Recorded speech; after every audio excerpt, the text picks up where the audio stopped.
Hello and welcome back to coverage of the third Louisville Cube League Cubevitational. This is the fourth video out of 5 total with each covering one draft of the event, so please keep that in mind if you're trying to watch the entire event in order. If you haven't checked out the other videos in this series, or you just need a refresher, the full summary of the Cubevitational is available in the first video in this series, linked in the description below. Today we'll be covering the fourth draft of our tournament, the Artifact Cube. The Artifact Cube was created by Matt, one of the participants in our league, and as the name suggests, is focused on artifacts and artifact-based synergies. While previous versions of this cube were based in only 4 colors, excluding green from the cube completely, this new version includes green, giving us all 5 colors of spells to work with. The power level of this cube is a bit lower than you might expect with some of the powerful artifacts throughout Magic's history, but there is a separate power pack which we did not use in this draft that really cranks up the power level when that is desired. This draft was the first time that any of us had drafted the new iteration of this cube featuring green cards, so we were very excited to see how it turned out. Before we jump into the matches here, we'll take a quick look at our overall standings. With this being the 4th draft of the event, this is the final draft for seeding into the double elimination bracket, so standings are very important here. So coming into this draft, we have Joey in the lead with a 9-3 record, 3 players, Dittert, Scott, and Matt with a 7-5 record, Jacob at 6-6, Bats at 5-7, Prose at 4-8, and Bryan at 3-9. With the first 2 seeds getting 2 buys and the 3rd and 4th seeds getting 1 buy, this draft is very important to a number of our participants for determining how many matches they would have to play in the final bracket. Now that we're all caught up on that, let's go ahead and jump right into the matches. Hello and welcome to the next cube in our Cubevitational series. This is an artifact cube that one of our players put together. On commentary today we have me, Joey. And I'm Prose.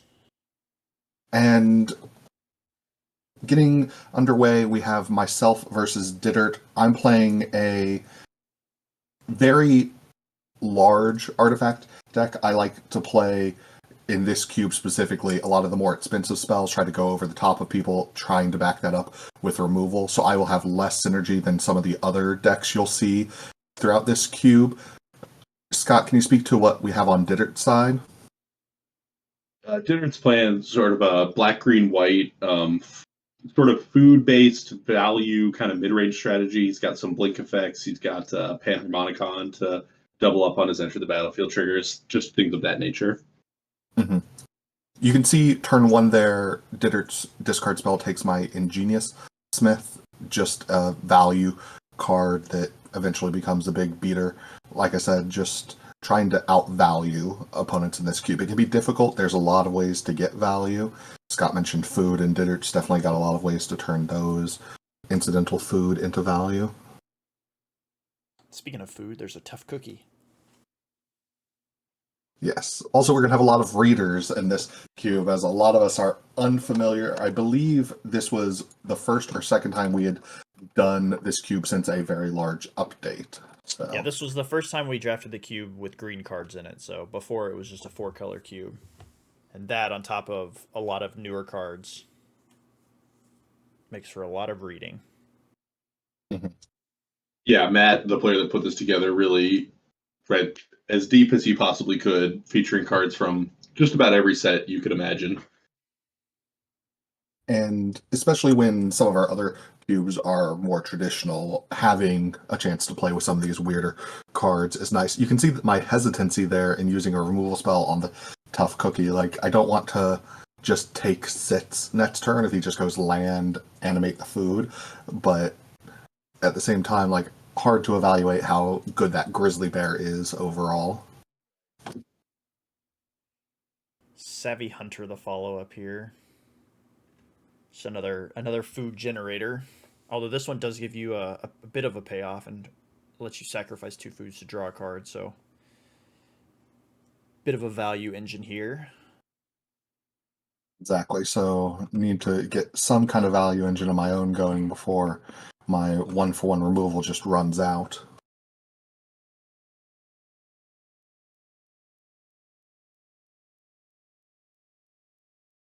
Yes, Thopter Shop, a very powerful card in this cube.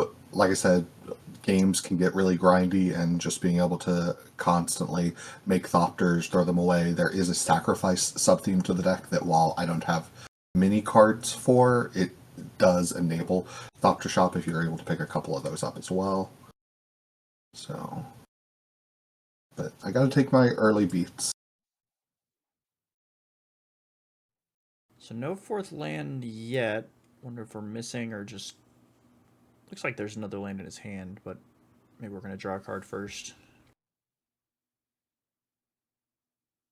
Right, Savvy Hunter reminds me of some of the energy cards from back in Kaladesh. Just as soon as you have the opportunity to do the thing, just go ahead and do it. All right, Seal of Primordium. Going to take out the Thopter Shop, and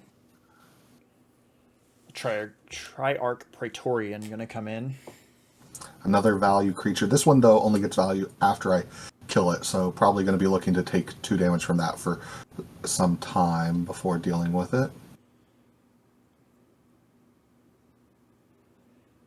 Mightstone and Weakstone. Yep. Yeah. -5/-5 to the Hunter, and gives me mana to flip. And I think the Triarch can't block, so I assume I'm getting in here. Maybe I'm wrong, No, it though. can block. It's just a 2/1, but... Okay, a lot of the black creatures that have graveyard recursion often can't block, so... Felt like a bit of a guess here. Maybe it was a guess there on the day. You can see I read it afterwards. Right. At any rate, Dittert's content to just trade 2 for 2 here. Take some damage from his Hallowed Fountain. And that was a really scary play. This is the first match we're going over. I believe it was also the first one I played on the day. And he has green black lands and then plays Hallowed Fountain. Yeah. Untapped. So, Signet into Panharmonicon. Definitely a recipe for nonsense.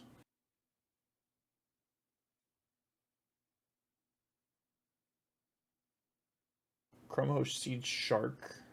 Looks like the playback.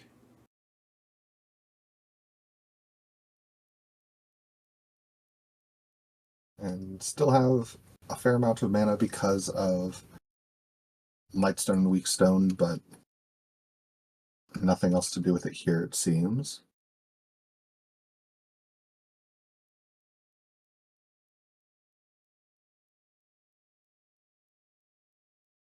Last card in hand here.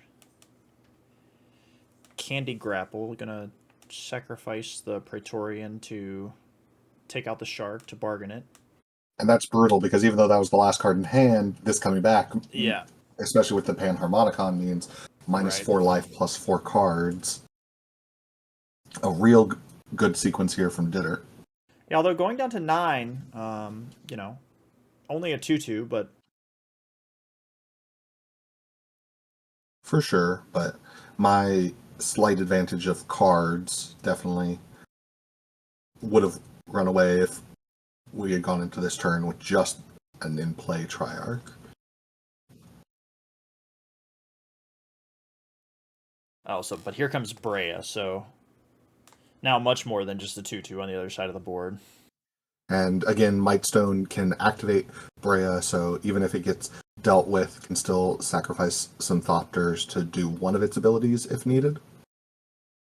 And I'm threatening to just untap and kill him because of Brea's Lightning Bolt effect. Right. As well as just having lethal on board. So it needs something big, but again, 5 new cards effectively between last turn and this turn. So Loris is a start. I don't remember what all we have in there. I guess Tough Cookie or the Seal, but... Right, we didn't get to see it this game because he brought back the Triarch last turn, but Luris, a nasty combo with the Triarch, as it just says when it comes into play from the graveyard. It doesn't have to come in from Unearth. So a nice little combo in Dittert's deck. Don't get to see it here, but food always makes the equation a bit more complicated. I don't hate Tough Cookie here. I do wonder if he gave any consideration to replaying the Seal of Primordium and just taking Brea off the board. True. Although you have Luris as a blocker at that point only, but I don't know. I guess Right, but if if you I do kill that, Luris, well, if you do that, you're what? You're still just gonna sacrifice Brea to her own ability, do 3 damage. He goes to 4, and then you have 2 flyers, so maybe it doesn't make a difference. if I sacrifice Brea and Mightstone Weakstone to kill Luris with Brea, instead I attack for 4, put him at Yeah, 3. sure. Yeah. So The cookie goes down. prioritizing the plan that keeps Luris around makes sense from his end, and now because of those food, you see me just trying to really figure out how I have lethal here, because I have to assume I do somehow, but You have 6 damage from Brea activations plus 4, 5, 6, 8.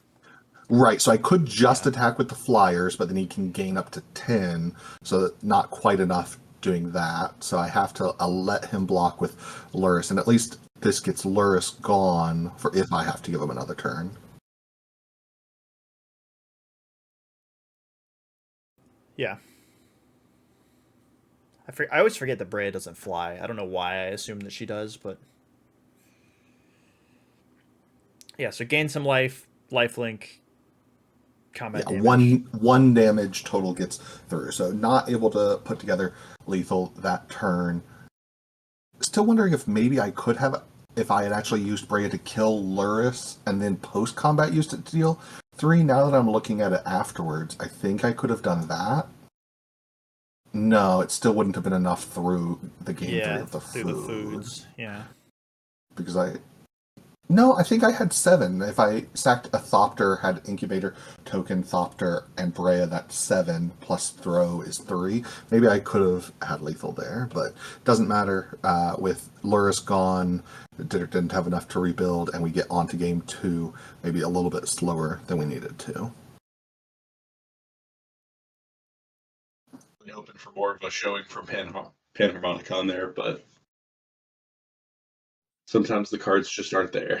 The Panharmonicon definitely, you can definitely see the potential of it there, but yeah, didn't show much that game.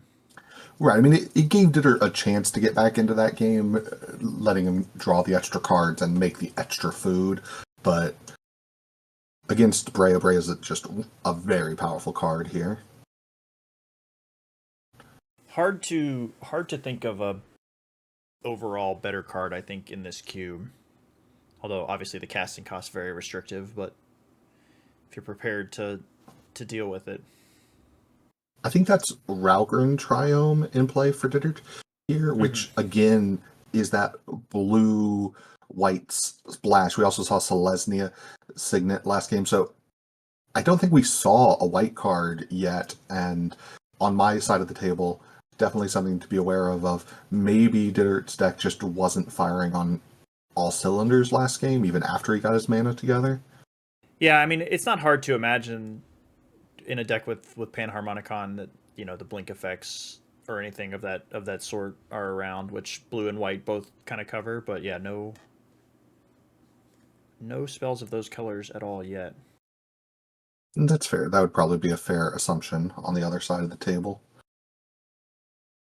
Meanwhile, we see I have a lot of non-basics in my deck, and got to do that when wanting to play Brea, and all the colors I'm playing everything besides green, though some of the colors are more of a splash.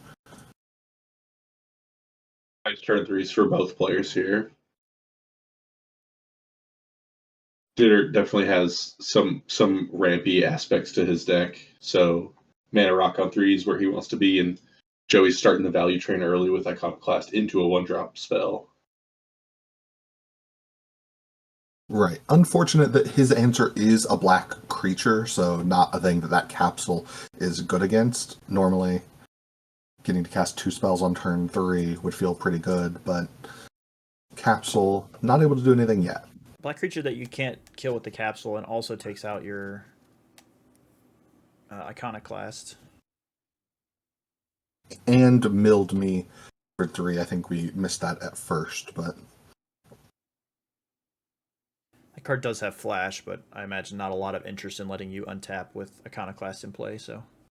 right. I think in this matchup, I mainly, even though there's not a lot of counter magic in this cube, just the ability to interact with things. I think I put Dittert on having to play at sorcery speed a lot of the time, even when he has instance and flash effects. Here, I'm reading this just to make sure it isn't. There's another card that I always get it confused with, a Rakdos creature that is also a 5-drop that destroys something, but when it comes into play and when it leaves. This one just when it comes into play. So, afraid of any blink effects, though I didn't see any in the first game.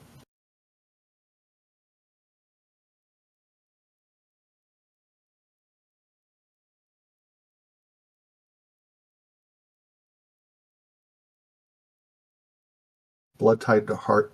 There's the blink effect. There's a Blood white Tide spell, yeah. threatened to trade, but I'm not gonna have the opportunity here. I'm not. Is that Mind Stone? That is Mind Stone, yeah. So I gotta imagine Teleportation Circle is targeting that guy, but yep, it said we're gonna torch the tower. Perfect combination with the blood token to be bargained off of the Blood Tithe Harvester. Here, responding to the target of Closet, because Closet can blink, or not Closet, Teleportation Circle, because I'm pretty sure it can blink artifacts as well, so I didn't want to let him untap a mana for free, because decent chance if I did, he would get to crack that Mind Stone at the end of my turn. Doesn't look like mana's probably his bottleneck with only 2 cards left in hand.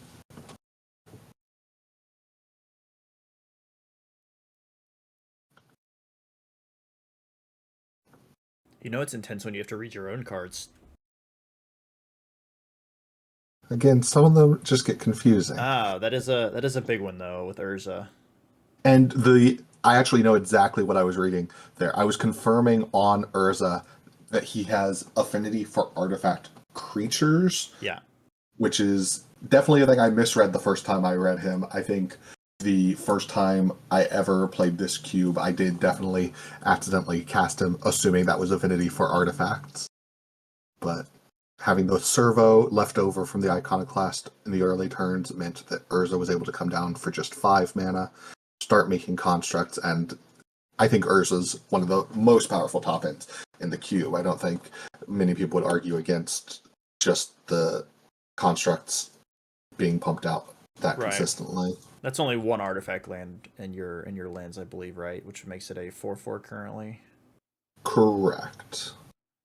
Okay, so Seeker's Chariot with Teleportation Circle is not a bad place to be, because those constructs are big, but they don't trample, so...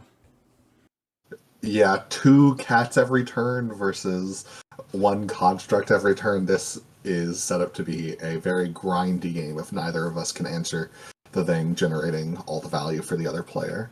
Right, and that's Greta's Sweet Tooth Scourge, making a food and giving a little bit of play with other stuff to do with food. Here, using a die to represent how many cats we have, and instead of cats, since it seems like maybe Dittert couldn't find that token in our piles, we have one of our previous Cubevitational winners, Bobby's Kobold token, playing that role. Here we're doing a quick count. Looks like 5, but with Retrofitter Foundry threatens to be more mid-combat.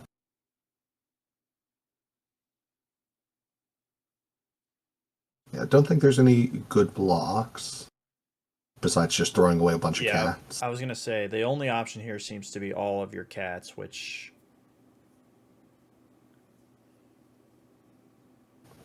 With the onboard cards, I think is a fine block, but with a card Restoration Angel here changes it. Well, I guess it doesn't change much. Right. Either way, I just wanted to get another artifact so I could kill 1 extra cat, go up to an even amount of power and toughness. End of turn, I get a new construct, so trading 1 construct for he's generating even though he generated 4 cats last turn, 2 cats a turn with what is possible now with the closets or teleportation circle. Yeah, he's using Relic of Legends here to use Greta for mana to sacrifice his food. You see me reading it, just unaware that Relic did that.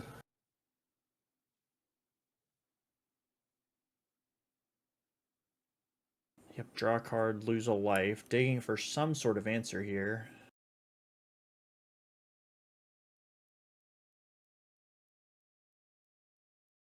Yeah, as much as I was talking before about the ground game getting clogged up by these cats and constructs.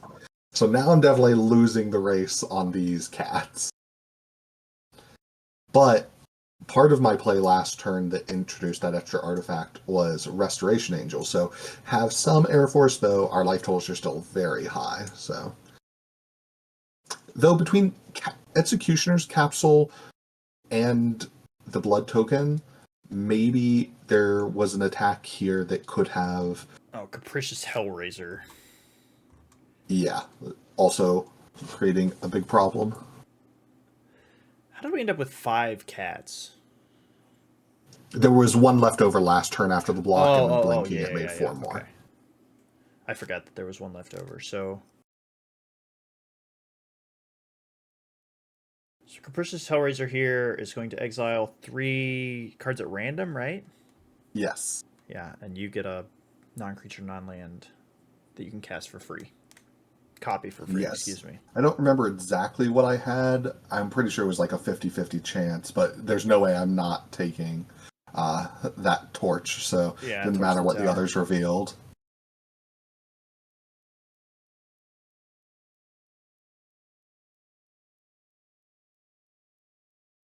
And just like I was talking about with Resto, the important part of Hellraiser is, again, just being able to fly. This ground battle is going to be blocked up, especially because I can't attack and trade my constructs anymore now that I'm not generating anymore. So need to keep it back to block. But Hellraiser... Does Hellraiser have trample? Or, I mean, haste, rather? I don't believe so, no. Just flying. 4/4 flying. But, I mean, with the Restoration Angel as well... Right, not quite a 2-turn clock, and there's a lot of cats coming through, so I wouldn't want to sit and do the math on this exactly, but... Well, math is maybe for blockers? I was going to say, Dittert, I think, has to do the math here, because if he goes for it this turn and then comes up short 2 turns from now... That'd be disastrous, because if he waits a turn, it's almost certainly going to work in 2. You have what, 4 blockers, but plus Retrofitter, Foundry, and Capsule now up. I think he's just going to be too slow on board. You see, that's the only card. That Bobby token is a servo, I assume, yeah? It got created when he destroyed Urza. Admittedly, I don't remember if the removal spell he used in particular made a token for me, or if it is just a servo. It was Beast Within, yeah, so that's a 3/3 beast. Gotcha. So we blocked something. And he had a removal spell for the Hellraiser, which definitely slows down my clock. Big advantage to the cats here if I didn't draw something good this turn. But the narrative between Dittert and I traditionally has been that I run pretty hot against him, so let's see what the draw was. Oh, there's Brea. That qualifies as pretty hot. Especially with Retrofitter in play. Retrofitter Foundry, yeah.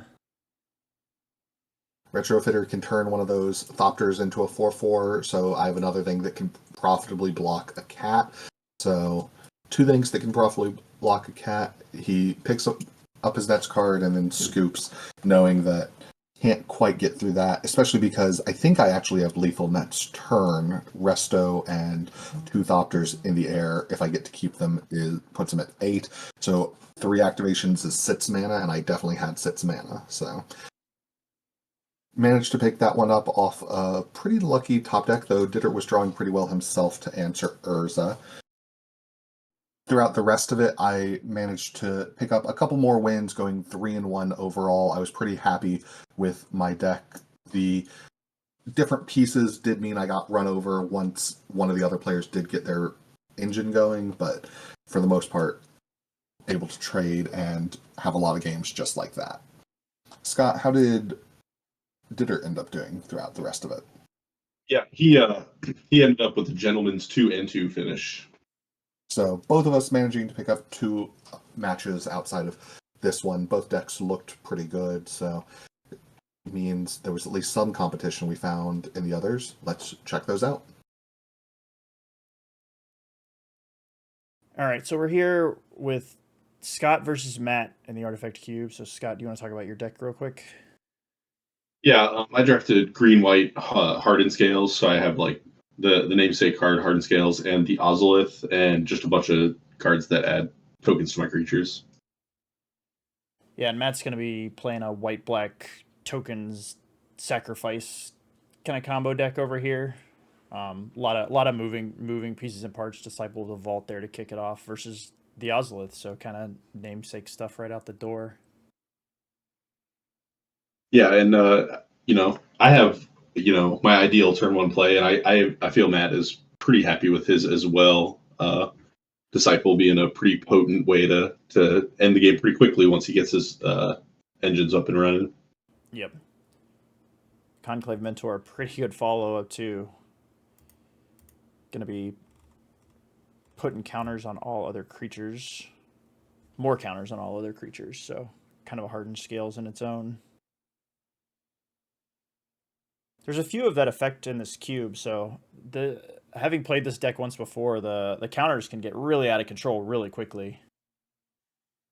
Yeah, and I felt pretty good about the pile of cards I had drafted, but we're just gonna have to wait and see how it plays out. Here comes the clown car, so you get to roll 3 dice, I believe. Can't see all of the results, but we're gonna get some number of. Looks like two counters on the clown car and 1 robot. No bonus counters because clown car not a creature when it comes in. Yeah, that Matt just has Nettle Cyst, looks like. Yeah. Yep. Just a little 1/1 over there. Not the most impressive thing currently, but Yeah, and as good as my turns 1 and 2 were to open with the strategy, the turn 3 clown car is not like the most impressive play to the board after Ozolith into Mentor. yeah, that's a Arcbound Javelineer, so a modular creature getting the bonus from Conclave Mentor, but yeah, not able to do much here beyond drive the clown car. Beep beep. Yep. Maybe honk honk. I don't know. It's clowns. Yeah, I think it's more of a honka, yeah. Yeah, going pretty wide pretty quick here, and I mean, not the biggest creatures in the world, but you're looking at 1, 2, 3, 8 power. Although this, well, again, not the biggest thing in the world, just another 2/2 currently. Yeah, but he is putting, idiots in the way, and chump blocks with his creatures also cost me some life too. Now at 20 life, it's not like a thing I'm super worried about at the moment, but here I've got a Legolas's quick reflexes, and I just use that creature to crew the clown card to go ahead and just turn it into a removal spell essentially. That's just a bit of trying to use up my mana. Yeah, I mean those creatures, especially in an artifact cube, have the potential to spin out of control pretty quickly. So keeping his board on 1 Nettle Cyst is probably where you want to be. I think it's pretty clear that I'm taking the beatdown role in this matchup. If Matt gets time to like put all his pieces on the board, then it's going to be pretty hard to attack for any real amount of damage here. So I'm trying to just get him dead as quick as I can. Stu the Coney's taking out the Disciple of the Vault there and making a food token. A lot of lands here. Zulaport Cutthroat. Still no more artifacts though for the Nettle Cysts.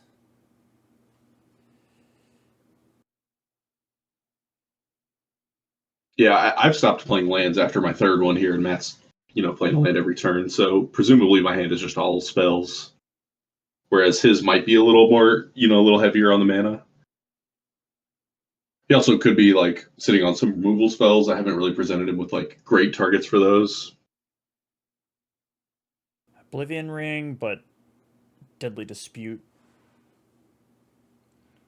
Well, I believe Oblivion Ring should stay in play, right? It doesn't really matter, but Yeah, I don't know what happened there. yeah.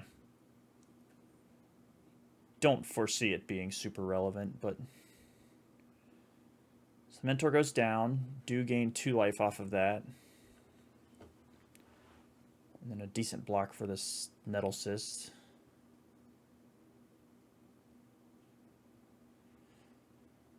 Maybe forgot the treasure coming in off of Deadly Dispute there. Yeah.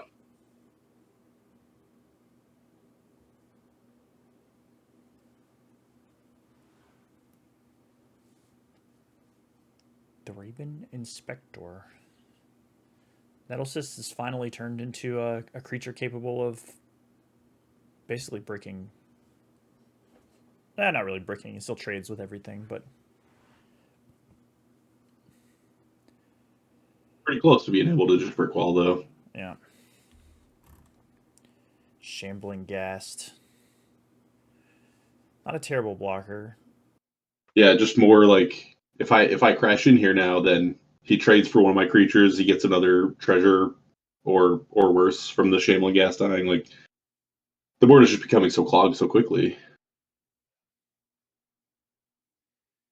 Teething Wormlet and Norn's Inquisitor coming, so we'll get a couple of counters on the worm at least.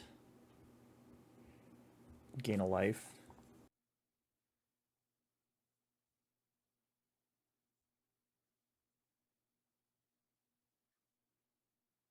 Oh, just one counter on the worm. Actually, the Mentor is gone. Forgot about that.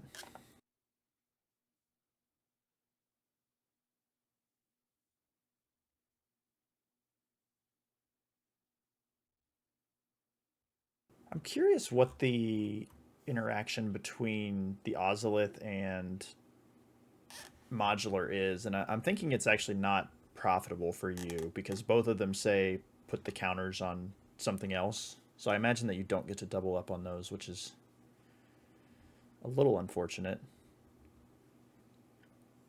But I guess the upside is if you put them on the Ozolith instead, you can put them on a non-artifact creature if you want. Yeah, and that just is really dependent on what the board, state of the game looks like. Although a Batterskull here, probably not what you wanted to see. No, and this is just furthering the point of like how am I ever supposed to attack here onto this board? Like he has a huge creature, a huge lifelinking creature, and a bunch of little idiots to jump block if I do go wide enough. So this game is feeling pretty over at the moment. I wonder if I'm sitting on 4 drops or something because I am still on 3 lands here. Yeah, I was gonna ask how much. Can't really tell what the cards in your hand are right now, but Yeah, I also had a slight red splash, so that could be part of the missing pieces here as well. yeah, just making a big germ there, and that's I think an 8/8 or a 9/9 worm with lifelink that was attacking there. So Yeah. Matt's starting on a mulligan here.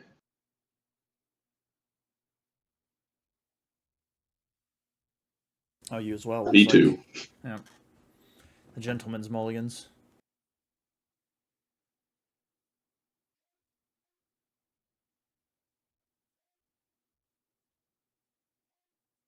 Right on time as per Sentinel.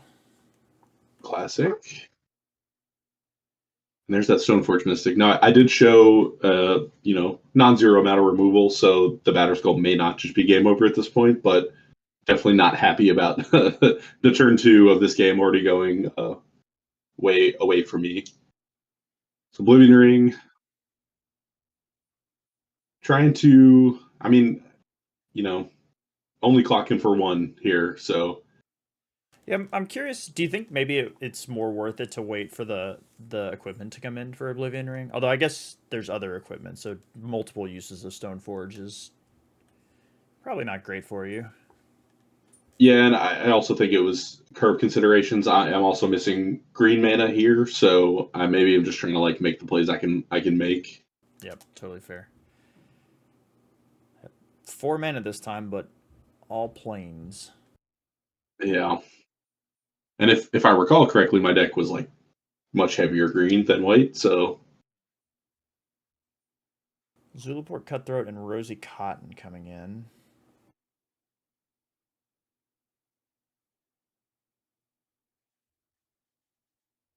Gonna grow the Cutthroat.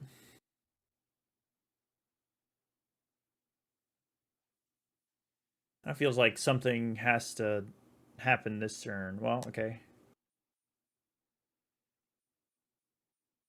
Access to another color at my least. red splash. I can't remember if I had a dual land or not to get with it. It might just be red mana here.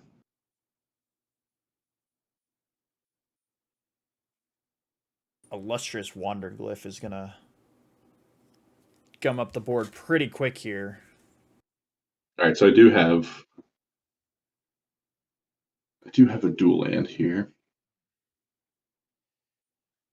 Yeah, so that Wanderglyph is going to be making a gnome every turn. Whenever he makes a token, Rosie's going to be putting a counter on another creature.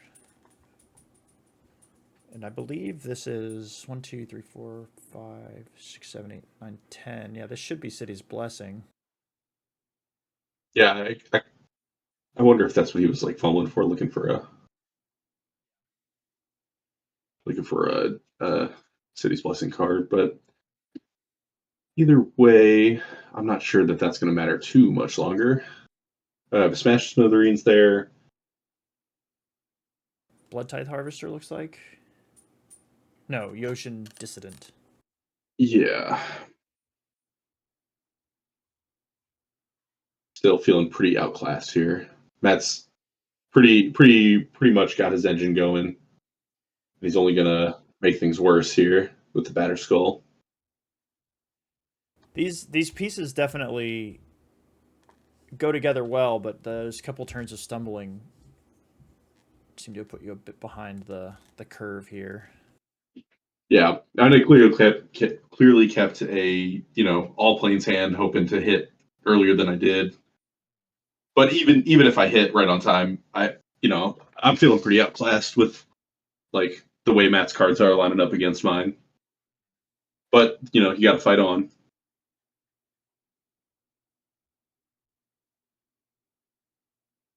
Trail of Crumbs here. Which is going to trigger the Dissident if we want to grow something. Probably the Sentinel. Yeah. Seems like it may be too little too late, but gain a little Yeah, and the life. fact that I'm sacking it immediately and looking for a card, it does not bode well. I have one card left in my hand before this trail resolves, so and it was a land, so just played this. Reckoner Bankbuster, which is that a once per turn thing? No, so we did miss one thing there, but touch the Spirit Realm. I'm gonna take out the Bankbuster. Spawning Pit.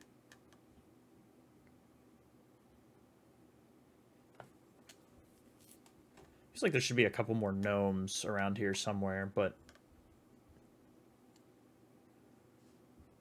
since I believe that's an each upkeep, not just his upkeep. Yeah, that sounds right. But yeah, not gonna make too much of a difference there. Yeah, and the rest of my matches went pretty similarly. I did not win a match in this draft, unfortunately. Yeah, I think I had a similar experience with this deck once where, like you, I felt like I had all of the treasure in the world, but it's just, the pieces don't always come together in the right order, and kind of struggled to put things away when you don't just run people over. Yeah, but Matt's deck looked impressive there. I wonder how did he end up? Yeah, Matt ended up 3-1, so did stumble somewhere along the way, but yeah, a lot of impressive pieces there and a lot of redundancy. So, his deck operated probably pretty similarly to that to get the rest of those wins. So we'll check out some of the other people he played in the next matches. Getting into the next match, we have Jacob versus Bats. I know that Jacob was on a Gruul mid-rangey kind of deck, making a lot of tokens. He had some ways to take advantage of that through sacrificing them or pumping up his field. Scott, can you speak to what Bats was doing on the other side? Yeah, Bats opted for less of a synergy-based focus and just picked up good cards in blue, black, and red and put them all together. Added some lands, and here we go.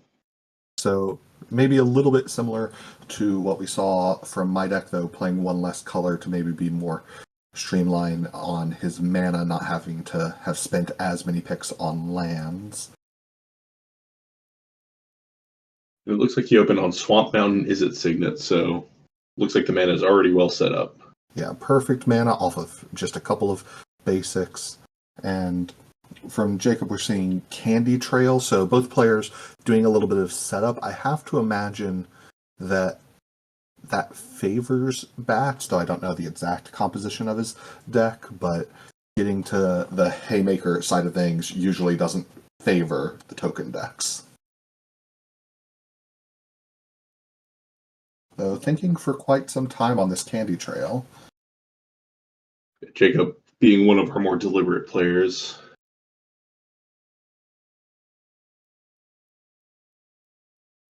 Then he's striking it rich. Yeah, so just more setup. That has a Steel Overseer and a Copy Artifact, so coming out of the gate strong here. Yeah, I was calling him the late game deck, but a pair of Steel Overseers threatening to get out of hand very quickly. Copy Artifact, so good in this cube. Obviously familiar in other cubes with Phantasmal Image, and this is similar thing, just doesn't even have the downside of Phantasmal Image, and often harder to answer as it can be a non-creature. Bats is reading Clay Champion?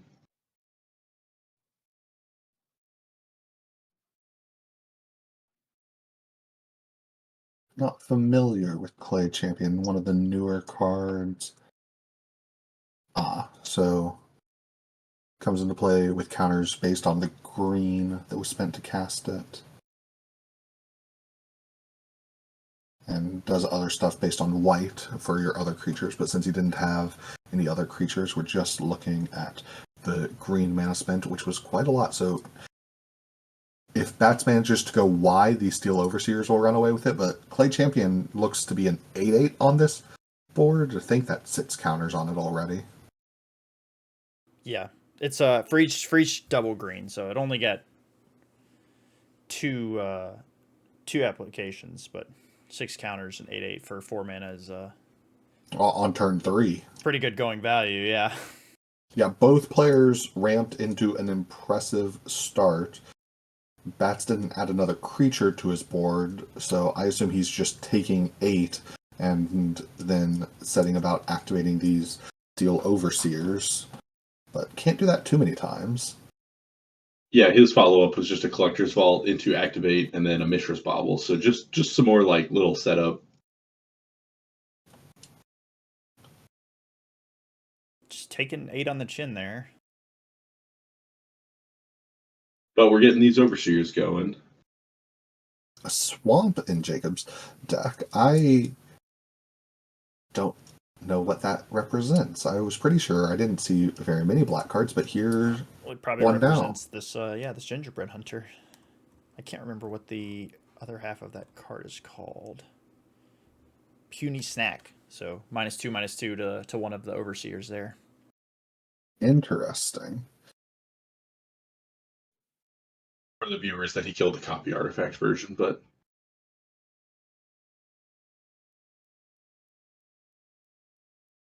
Yes, and there are reanimation strategies in this cube, both reanimate creatures and reanimate artifacts. So killing the copy artifact, good for us as the viewers to be able to keep track of what's going on, but also probably the correct choice overall. Blink coming in here takes out the champion.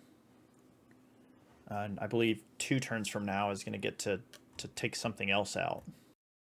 Yes, Blink, flavorfully formatted, but definitely makes it difficult to follow in that it'll activate its first mode, then its second mode, then its first mode, then its second mode. And different from any other saga to go back up a level. I believe it's the only saga that does that, at least. Mm-hmm. Improvised club there to take out the other Steel Overseer. Now, I know there were angel tokens, but we're just getting more screen time for Bobby. I know for a fact that I played bats in this draft before this match happened because in our match he learned that the saga was templated that way. Like I said, it is confusing. Ooh. Gut, a strong play here, although doesn't get to activate this turn with no creatures to attack. Yeah, I've continuously heard tales of Gut, and maybe it's just the style of decks I draft. I haven't seen it good against me yet, so hoping to see it put on a show here. Yeah, definitely one of those cards I think that you don't truly grasp until you either play it or have it played against you. Because it is a very fast clock from almost any position, especially in a cube like this full of not only creatures but artifacts that you can sacrifice to it. Yeah, I think it's rare to see a gut enter the battlefield and not immediately make a token, especially in this cube. So Lombus and a Signet, I believe. No, that's Transmogrant's Crown.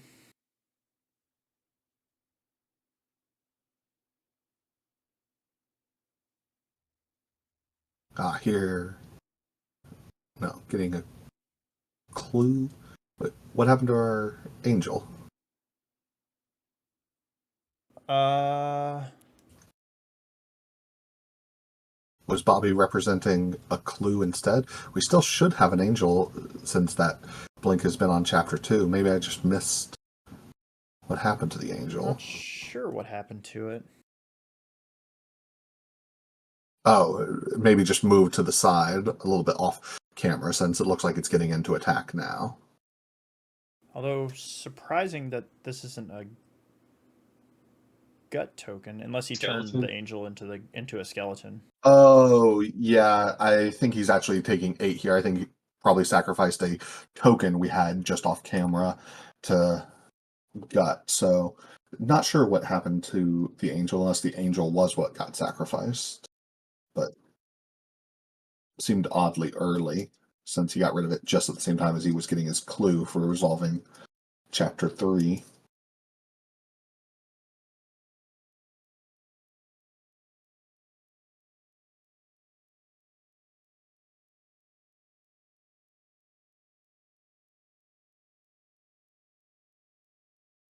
Admittedly, Jacob will lose this game to gut if he can't put up much more, but based on his board right now, he'd lose to pretty much anything here. The brotherly love showing out there, huh? Listen, I am not that much of a trash talker when I play, but if I'm playing against Jacob, I'm letting everything fly. There's a feasting troll king, which is going to make a bunch of food. And that food can be used to reanimate the troll king during Jacob's turn if he needs it. Troll's also getting equipped, but Bats is really, even though he lost the Overseers I was talking about wanting to go wide with, still wide is the name of the game in terms of what Jacob needs to answer. And one troll on his own, probably not going to be able to do that.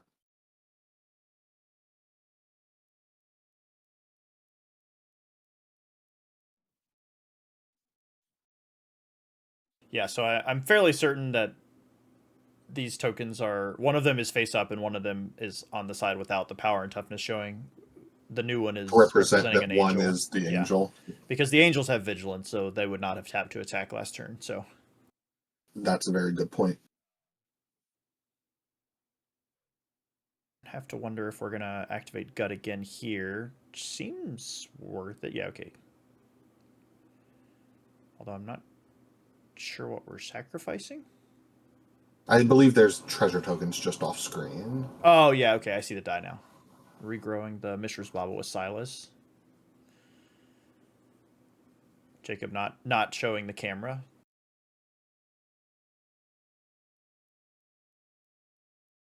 Although gonna need an awful lot to get out of this. Yeah, that's enough. Yeah, just packs it up, ready for the next one. And 7 life, 2 4 1 menace creatures. Not a great spot to be in. I wonder how much Jacob had to value, if he has the ability to sideboard with his deck. I'm not sure how many of the slots not in the main he would consider playable, but he saw a lot of very low to the ground aggro elements there. And still looking at Bats' list, I don't think that's all he really had going on. So if Jacob is maybe over prepared or overvalues a keep based on his ability to answer early threats, we're seeing just some slower elements from Bats also threaten to take over the late game if Jacob doesn't present a threat himself. Collector's Vault again. Meanwhile, Jacob's just striking it rich as much as he can. Oh, now here is a combination. Collector's Vault with the currency converter. Currency converter, normally a 2-turn cycle, as you activate it to discard and then activate it to create a token, though other discard effects like the vault will expedite that process. And again, kind of put Jacob on the need to answer a 2-card combination that Bats has set up. Although this Troll King is not a bad spot to be with that. Yeah, very quick Troll King off of those Strike It Rich treasures. Yeah, I mean a 7/6 vigilance and trample. I mean, but end of Jacob's turn, Bats gets 2 treasures of his own. So if he has an equal play to use those treasures on, then Jacob's going to be in a lot of trouble.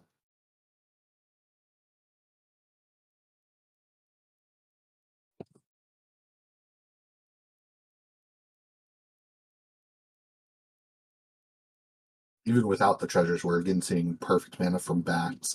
Jacob's draw looks maybe slightly more awkward, though I don't think he has as intense of color restrictions. yeah. Blink again, a good answer to the Troll King. Can't be regrown from his library with those foods, so.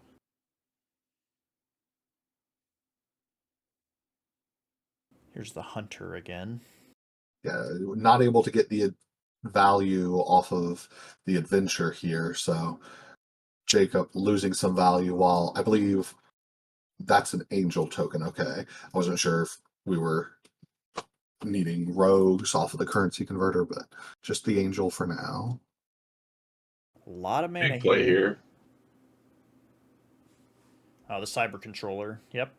Oh, this is very quickly out of hand. Jacob's gonna mill here, although he looks like he only hits one. So the Cyber Controller mills X cards, and you put any creatures face down under your control as 2/2 artifacts, and it's an artifact lord. So that angel is bigger. The new creature is bigger. Right. All artifact lords, we saw a couple from Bats last game, just implies that he's not playing that many non-artifact creatures in his deck, even though we've seen a couple already. 2 swamps. I'm not sure if we've seen anything else that this splashes for. Maybe I just wasn't paying attention. 2 swamps in your Feasting Troll King deck in this economy? That card has 4 green pips in its cost. Great Henge, okay. into Monoscallion.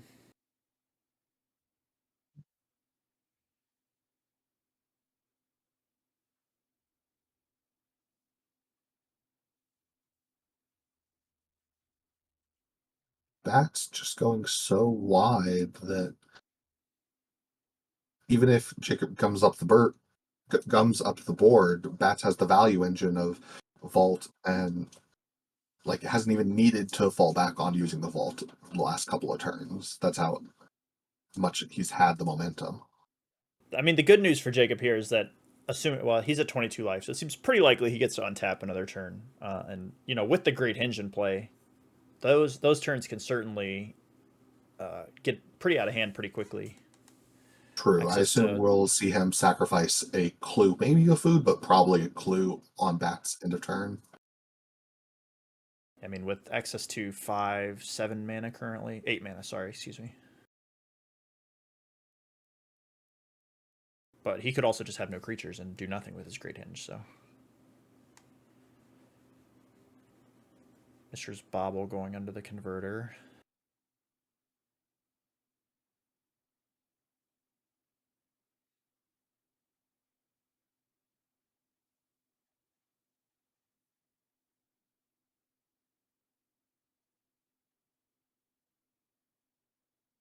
Oh.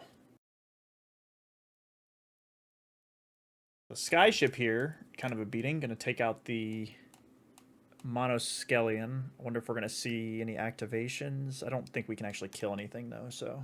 Right. I think that's why we were seeing Bats point to the Cyber Controller, answering a question about creatures' toughnesses as the Cyber Controller pumps things so that they can't be hit.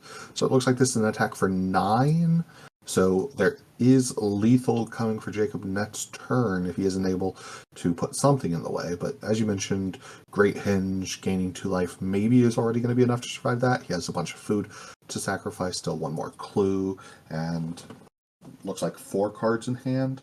Yeah, and reminder that for reasons, the angels from Blink do not actually fly, so we do just have a bunch of ground creatures here. Yes. Jaheira, Friend of the Forest. I just watched the episode last week of them falling into a big hole. You can't fall if you can fly. You can fly, yeah. So I wasn't sure if mana was the bottleneck, but these Not food anymore. tapping for mana definitely gets rid of that. Jewel Thief. Another card that makes its own mana. Yes, and the clues don't tap to sacrifice, is that right? So he could tap 2 clues to sacrifice one of them. It looks like he's actually missing that play here. No, only one more food got tapped? No, okay. I think he made a clue when he should have made a food, or a treasure, excuse me. From Jewel Thief. That's not Jewel Thief. Something else that made the treasure. Made the treasure. Or made the clue. Because I'm pretty sure it was a clue. Yeah. This time he's tapping it. So maybe I just saw incorrectly last time, though. I think he might have missed a mana. There's the Jewel Thief. Making a treasure, drawing a card. And yeah, just like that. I mean, we went from no creatures to 3 that can all, I believe, block fairly profitably. That's a Briar Ridge tracker, I believe. And yeah, that does investigate when it comes in, so. That is currently a 5-3. 5-4. Yeah, so we've got a 5-4, a 4-4, and a 3-4. Yeah, it's only that big, though, as long as Jacob controls a token. So, yeah. He has no shortage of those currently, luckily. But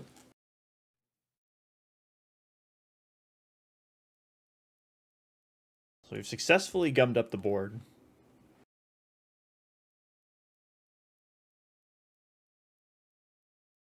Many Parting's just going to get a land, I believe. And another food, which really should... Okay, understands that you can sacrifice that Clo. The Briar Bridge was a real nice play here because despite being as big as Prose mentioned, it was effectively just a redraw, made its own mana. Mishra's research desk for another draw. They'll probably, next turn at this point. Thankfully, we do have the wrong rebel tokens, but we have another token here for the currency converter. Right, there are rogue tokens, but... The disrespect. Right, I assume we'll see research desk get activated at the end of Bats' turn, and then maybe even Unearthed activated again. So Jacob has access to plenty more cards. I don't think Bats has a good attack here. But the Angels don't have a good block because they're Angels, and they stopped being creatures, right?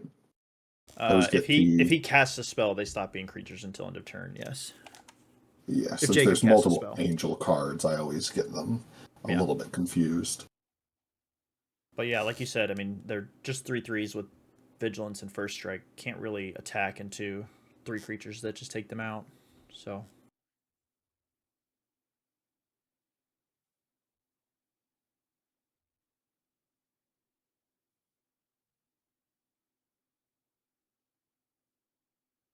they can screw the Sky Sovereign though.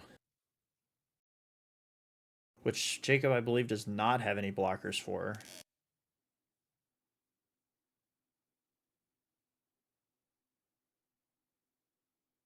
Here it does have 4 toughness, but... Right. The Sky Sovereign getting in on its own, yeah. And that is for 7, so... Not quite lethal next turn, but... Possible to put together an alpha attack, though, with it to deal the last little extra bits.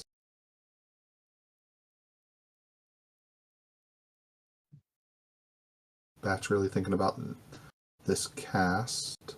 Oh. Sculpting Steel making his own Great Henge, it looks like. Gaining 2, making some more mana. Sculpting Steel and Copy Artifact. Love Bats' deck. So Ackle Packle here. Meaning that he's going to get to do some sleight of hand if he wants. Sorry, not if he wants. He has to.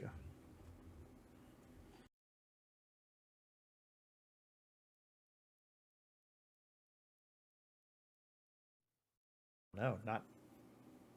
Oh, that's not a discarded. Can't go under currency converter. Right, it's just the one not chosen with a Pakal. So yeah, as it stands, we're looking at 1, 2, 3, 4, 5, 6 creatures versus 3. I'm not doing any math until people turn the creature sideways. There's too much going on. Are these the 2 cards off research desk? They are, yes. So looks like we're taking and then playing Soul Cauldron. That's asking the same question I had.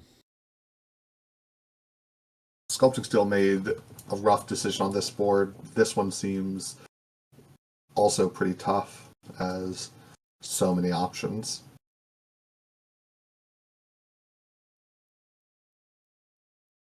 Definitely a lot going on, and again, no shortage of mana at all over here.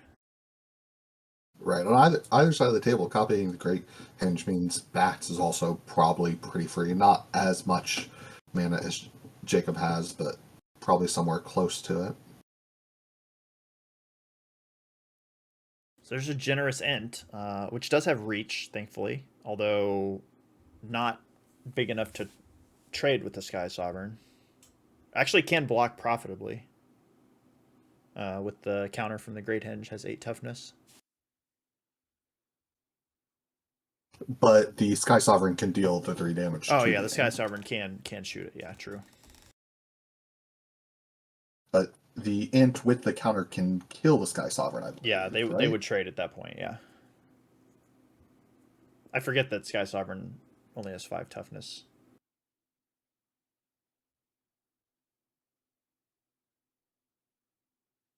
Research desk back. Jacob's probably paying the correct mana for this stuff. Who can know, really? Right. One of it needs to be red on that activation. I assume There's that a happened tapped at some mountain point. down there. Yeah. We'll just assume that's why that's tapped. Although 2 lands from that one, probably not what he wanted to see.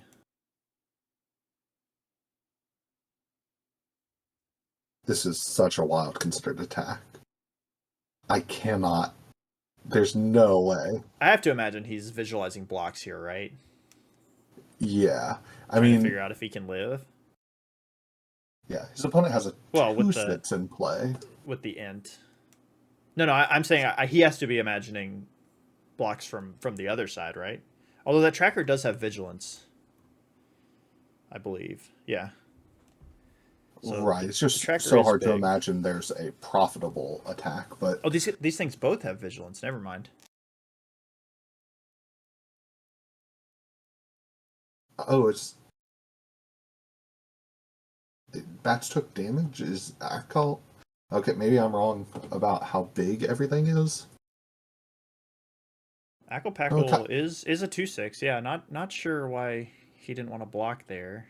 If maybe he was afraid that Jacob had redrawn the giant that had been shuffled back in earlier, thanks to Blink, Yeah. to give -2/-2, and Maybe he just doesn't really think that damage matters, I guess, from this position. that's fair. It definitely could long term, but Right. I mean, his win condition no longer works thanks to the int, so getting the value off of that end of turn sleight of hand like effect. Oh, never mind. okay. Well, Annihilating Glare is going to take out the int. What is the Cauldron doing here?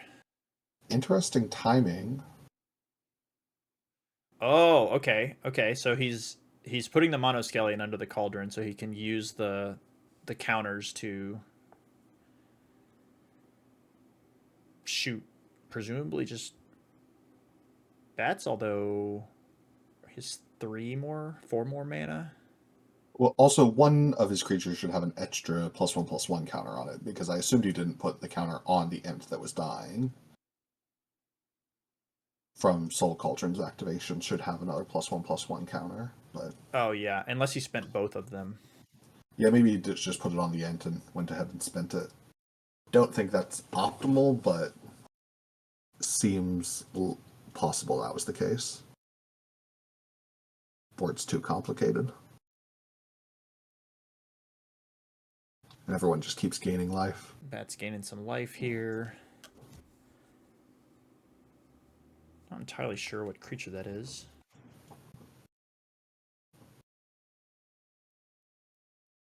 It's driving an airship now, though. Right. Looks like maybe I don't know. The airship with the Sword of Fire and Ice here, I believe, is just lethal. Well, Jacob can. No, it's not lethal. Jacob can sacrifice 1 food and go to 1. Although, if he alpha strikes with everything, though. Oh, maybe that's it. But yeah, he's got what? He's only got 3 blockers. So the skyship with the sword represents 7, 8, 9, 11 damage. Jacob can go to 13, and then he has 4 creatures versus 3 blockers. Something else gets through, and any of the other creatures getting through is lethal. That is brutal. Dying with 7 food in play. Yikes. Yeah, and the foods, unlike the clues, do have to tap to sacrifice, so you can't use them to pay for their own cost. Right. He's a couple mana short here of being able to sack a second one. Well, brutal into that one, but kind of thankful we didn't have to get that board too much more clogged. Jacob did manage, though, to pick up 2 of the remaining matches, so we saw a lot of strength to his deck, just not quite able to get over Bats' late game. How did things end up going for Bats and the rest of it, Prose? Bats won 2 of his remaining matches to end up 3-1 in this draft. I mean, we saw the power there and managed to bring it all together to bring home a couple more wins. Yep, seemed like it could maneuver a lot of different ways, so excited to see what the remaining matches have for us. All right, here with our final match. It's going to be me versus Bryan. So I wound up with a red-green treasures deck. A lot of ways to make them. A few ways to cash in on them. And then some spicy things on the upper end. So Scott, what was Bryan working with here? Yeah, he's playing a band, so blue, green, white deck based around creating and sacrificing foods. Starting with a clue though, and then icing manipulator, which gonna take a. You want to talk about what yeah. icing manipulator does? I don't really know. The moral of the main part of it is that it turns all of your +1/+1 counters also into food tokens, which is incredible. We call it fun. Yeah, fun. It's capital F fun. Yeah. It's from Unfinity, so obviously that's part of the charm of cubes is you can just take all these cards from all these random places and put them into semi-competitive environments and see what happens. Although one of his payoffs there for it, he cascades into the Goose Mother with Shardless Agent, which not the card he wanted to see, but it is a 2/2 with flying, so not the worst thing in the world against my Captain Lannery Storm that just can't attack into the board. That on turn 3 is already 4 creatures wide. Yeah, that's the thing about these decks that are based around creating tokens of something is the boards get very cluttered very quickly. 1,000 Moonsmithy here from Bryan, making just a gigantic gnome. So it's artifacts and creatures, so 3, 4, 5, 6, 7, 7. Yeah, and I have to imagine you're feeling massively outclassed on your 4th turn of the game. Absolutely, yeah. I mean, this deck was pretty low to the ground, so pretty surprised not to see any plays before Lannery Storm in the deck. It was primarily red. There are very few green cards in it. Looks like he's flipping over flipping the 1,000 Moon Smithy, which makes a land, and anytime he uses that land to cast a creature or an artifact, he gets to make another one of those giant gnomes, so... You're making some effort to get back on the board with Pia and Kieran there. Obviously, your creatures are much smaller than his, but, Well, there's a Worm Coil Engine, and that's enough, yeah. Yeah, so were you primarily, like, an aggressive strategy? Like, you wanted to just get on board as quick as you could? Yeah, there's a few other pieces and parts, but yeah, a lot of the cards definitely have more of an aggro lean. Which, cards like Lannery Storm and I believe there's a Magda in my deck kind of lend themselves to both halves of that, but... Yeah, it's just 2 matches in a row now that we had fairly aggressive strategies face down gigantic lifelinkers on the other side of the battlefield. Yeah. It's not tough to figure out which way those matches are going to go. Right. So Black Market Tycoon here, a bit better start.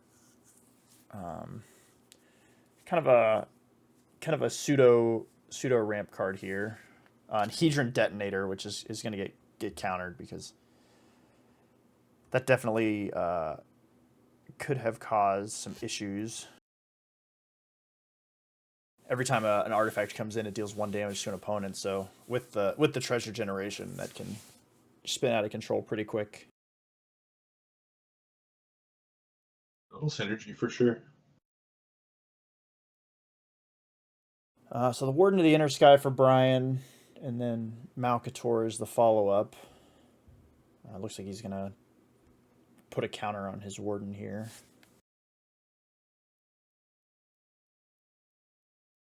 It's a +1/+1 counter, and he gets to Scry, but only as a sorcery, so...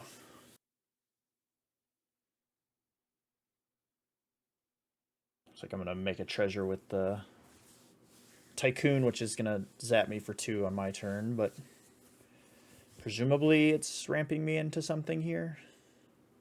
Yeah, I can't imagine you did that for no reason. Doubling season. Okay, yeah, that's probably a worthy payoff there. Although no 4th land, but using the 2 treasures.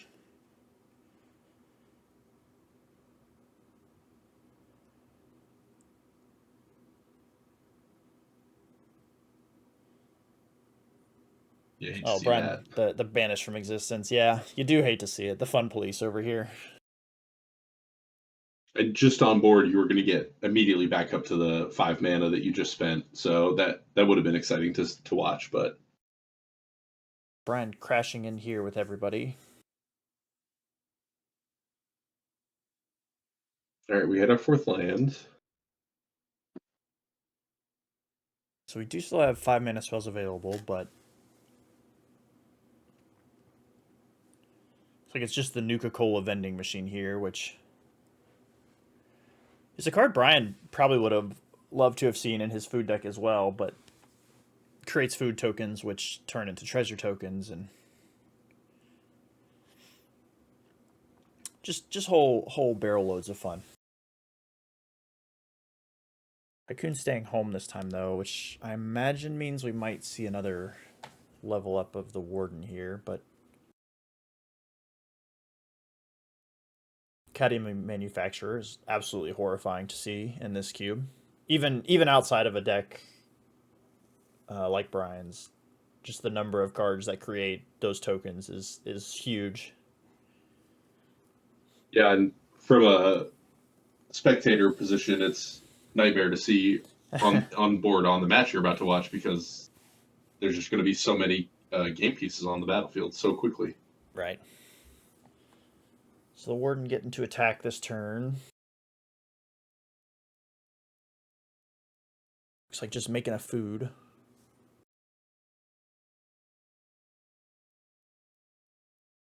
Nothing to do with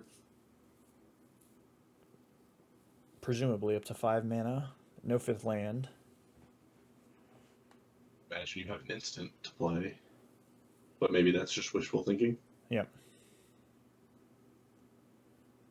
Bryan with the Quarian Beast Caller there. Just going to level up his Warden again, which does mean it now has Vigilance and Flying, so a little harder to deal with.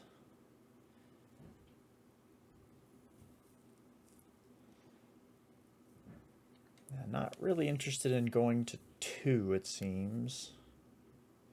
Although I guess with the food on board. Taking a treasure here. Take a big hit from the Warden. Mm-hmm. Yeah, and that Warden is officially a bit out of control on this board. I'm not sure that there's really anything in my deck that can deal with it at this point.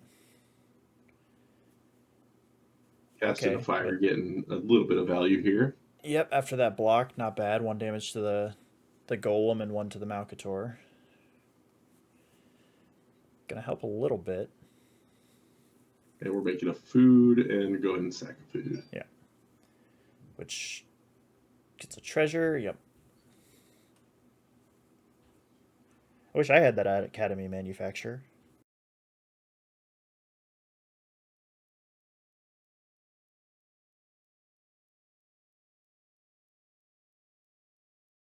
Okay, so Smuggler's Copter is at least a at least a speed bump for the Warden at this point.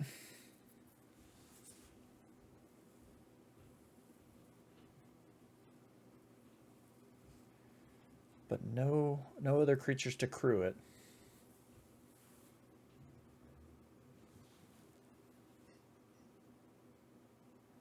Shardless Agent.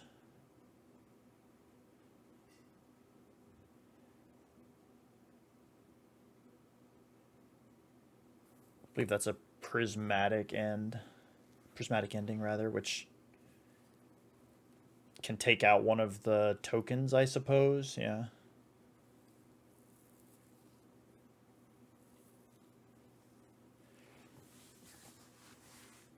Not sure if Bryan has any way to get that stuff out of his graveyard or what, but I guess just go ahead and cast it for what you can. Cascade pile just chilling up there too. That Yeah. Those, we don't need those. They're on the bottom anyways, it's complicated board state. Yeah. Scrying off the Warden again, but just continuing to grow and grow. 1 out of 3. Although, Yeah, and these foods you're making are getting you a little bit of time here, but you definitely need some big action off the top here. Yeah, 3 versus 6 is not a great race, especially when the 6 is getting bigger every turn.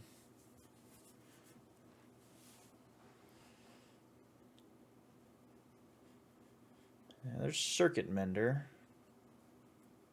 Claimed to be a treasures deck, but it's more of a life gain deck at this point, I guess. Yeah, it's not what I would call big action, but it is, you could have drawn a land instead, so. Yeah. Yeah, I mean, it's life gain. It's a creature that can crew this copter, which both saves me 6 or 7 life and lets me dig another card deeper. Hoping to find one of those answers. Yeah, I have to imagine we're blocking. Okay, well, just dispatch the copter, so no blocking or looting, but gonna gain that 3 life.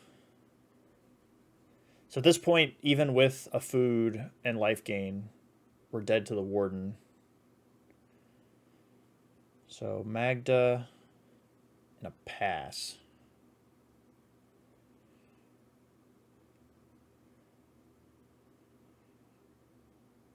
You can't say that I'm loving your chances here. No.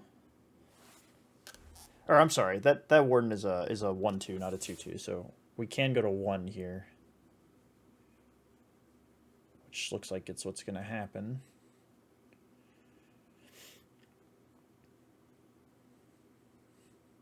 Just making the food, gaining the 3 life, and then going to 1.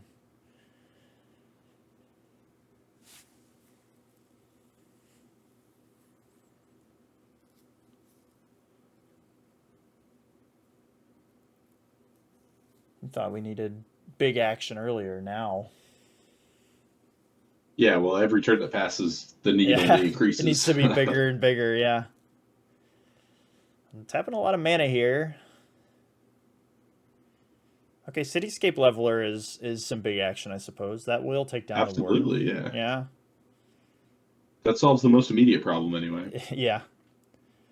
Am a little bit. I mean, I'm at 1 here with 3 creatures, so pretty cold to a removal spell, but obviously not a lot of other options there.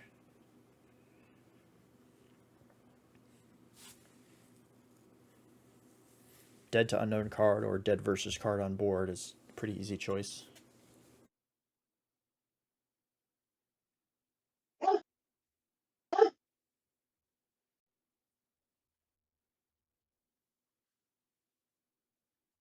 Man, and seeing him just immediately use the Power Stone shard I gave him.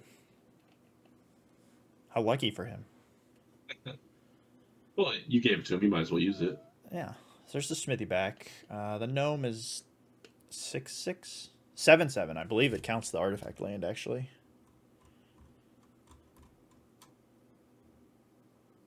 Yeah, artifacts and or creatures, so. Yeah, and I imagine you're breathing a sigh of relief that you wouldn't just die on that turn, but again, still not quite out of the woods. Bryan, realizing his Cascade pile has just been chilling for a few turns, but I don't believe anything has shuffled or anything, so. Alright, well, there's Old Gnawbone, which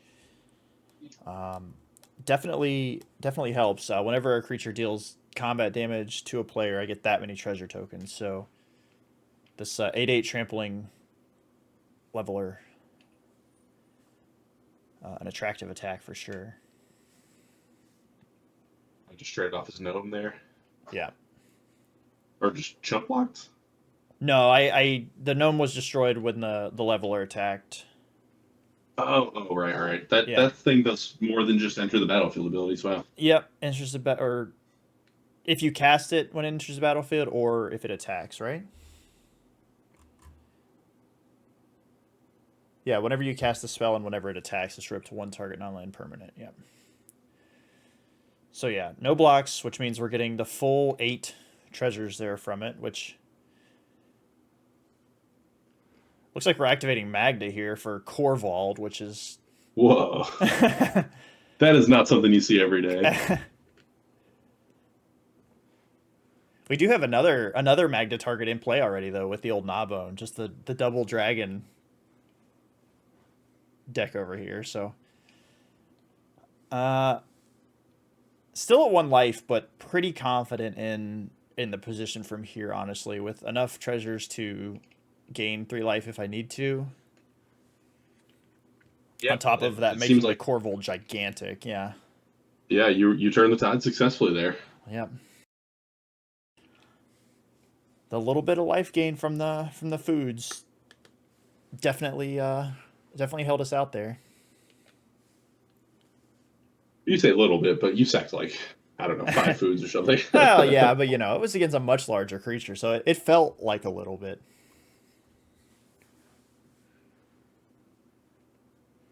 All right, Bryan's Bryan starting just on opens on a Signet. Signet, yeah. Let's see if you can play a 2-drop here. Looks like it. All right.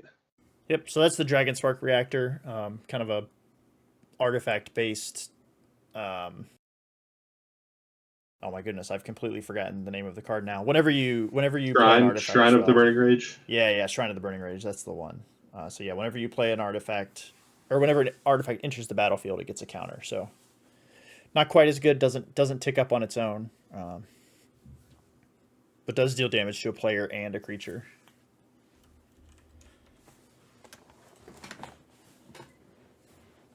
So reading Astrid there.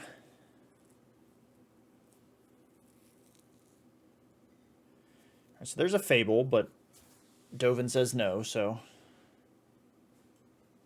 Bryan thinking that card is Shrine of Burning Rage and should have a counter from the Fable, but unfortunately not.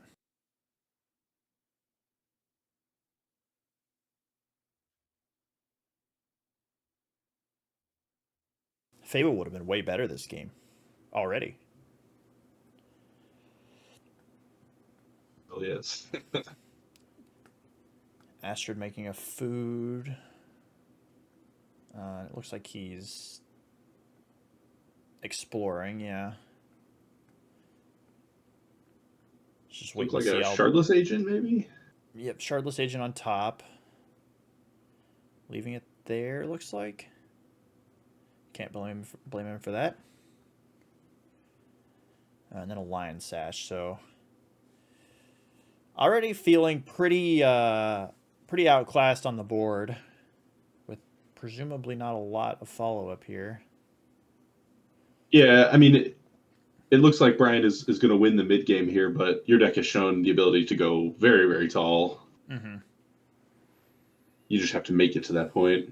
Although not having a play here, pretty spooky. Unless you're sitting on an instant again. Yeah, you'd have to imagine, because I don't know. I guess maybe this hand was kept just on the back of Fable, but it feels pretty weird to have leaned on 2/3 drops to keep this game alive after what we've seen from the first couple games. So Prosperous Innkeeper from Bryan off the Cascade, gonna gain him a life, get him a treasure from the Shardless Agent. Yeah. Remembering to put his Cascade cards back this time.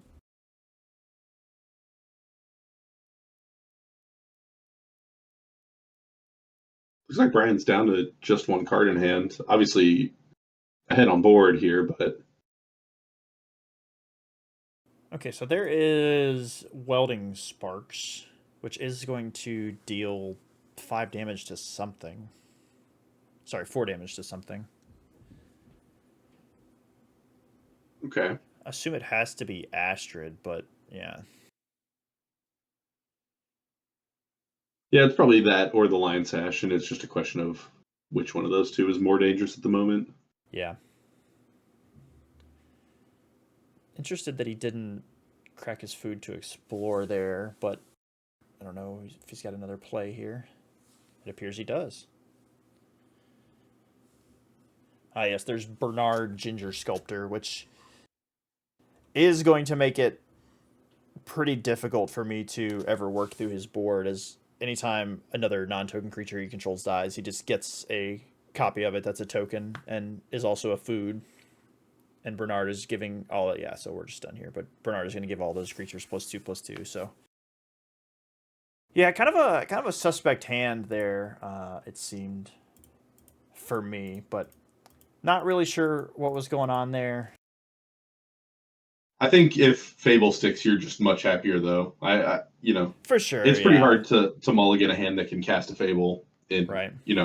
A game of Magic. Like, Right, yeah, fair enough. That's proven to be powerful enough in every format. So, yeah. So the rest of my matches went pretty similar to that. I did end up going 1-3, although every one of my matches went to 3 games. So managed to put the pieces together some, but just not enough. Yeah, and Bryan didn't do much better. He ended the draft at 2-2. So with those matches wrapping up, we do have all of the matches complete for the first 4 drafts and the final seeding for our double elimination bracket.